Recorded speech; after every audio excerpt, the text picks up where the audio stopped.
welcome to the next in our series of videos about debunking myths about Muslims. My name's Colin, I'm here with Imran. How you doing? How's it going, Colin? Great to see you. Good, I'm good, thank you very much. Good to see you too. Nice thread you've got on there, it's pretty cool, isn't it? So listen, we're talking about faith schools today. Imran's going to tell us about faith schools. We've got a lot of people asking questions about faith schools, thinking that they teach extremism. So Imran, what's going on with faith schools? Great for that intro, Colin.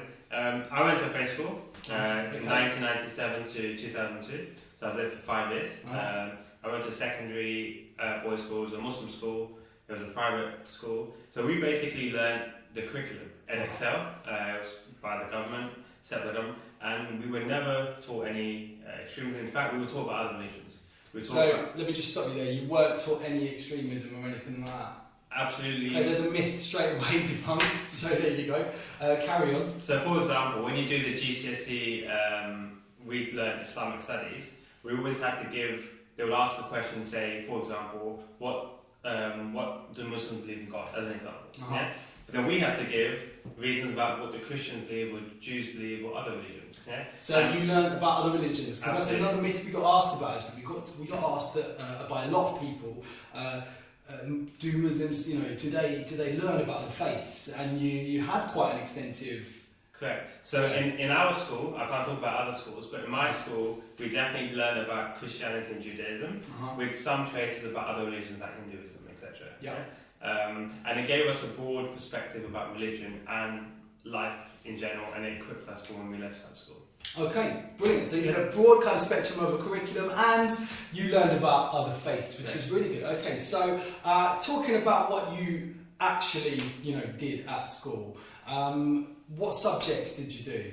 Sure. So let me give you a background about my school. So although my school was a fee-paying school, you had to pass an entry exam. Our school had a quota where the head teacher would allow a small percentage of people who didn't pass that quota, and they were funded by local businessmen to come up and join the school. So they started off a very low academic level, and when they left after 5 years, they all passed 100% in my year, from A star to B. That's a very high academic standard. Not only that, the teachers used to stay behind for about an hour from, I think, about 5 up to 5:30 p.m. Helping not just the students that were academically not up to the same standard, but everyone, because the school really believed in helping the students, and it was a very small school. There was only 100 students there. Right, okay. Yeah. So that community was there, so the bond between the teacher, student and the parent was very strong in that school. Which is really important, isn't it, to have that bond. Absolutely. That can be a note for anyone, do you know what I mean? If you're out there thinking, I don't really like the teachers at my son or daughter's school, don't do that. Go back to them, have a chat with them, they're just people, do you know what I mean? Anyway, we're kind of subject.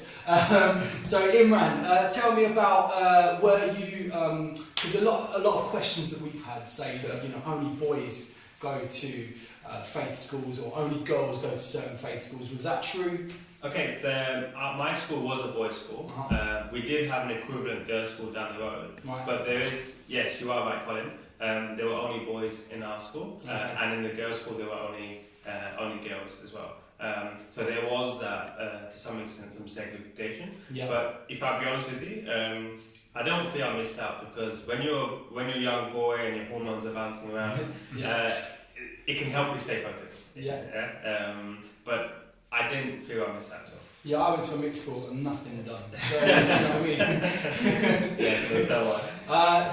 And that's not just a thing in the Muslim faith, is it? No, that's actually quite common. So my brother, although he did join my school later on, but he also went to a boys' school, which was a Catholic school.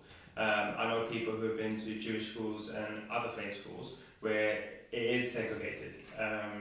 Sometimes it's to do with religion, or sometimes it's just to the setup of the school. And it's weird, isn't it? Because if it is, for instance, a Catholic school, people don't really, and I'm not just saying about Catholics, I'm just saying that, if it is a Catholic school, nobody really bats an eyelid, do they? Nobody really thinks about it. They just go, oh yeah, that's a girls' school, or that's a boys' school.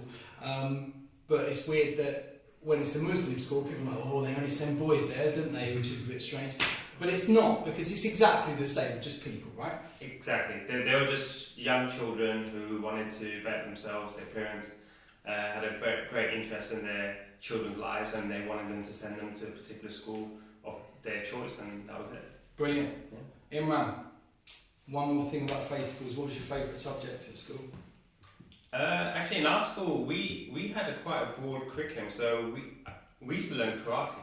So I quite liked that for various reasons. It was quite tough. And I actually also I just like sports in general. But for me, since I left my school, if I was to look back on what did I gain, if you're also asking that, I think I gained a broader perspective about other religions that I would not have gained if I'd gone to, in my opinion, an ordinary school. I don't think I would have gained that. Yeah, and also discipline. I think I gained that a lot. Nice. There we go. Debunking myths about Muslims. Please share this video. Please like it. Please subscribe. Imran, thanks very much for talking to us. Join us next time. Thank you very much. Thank you.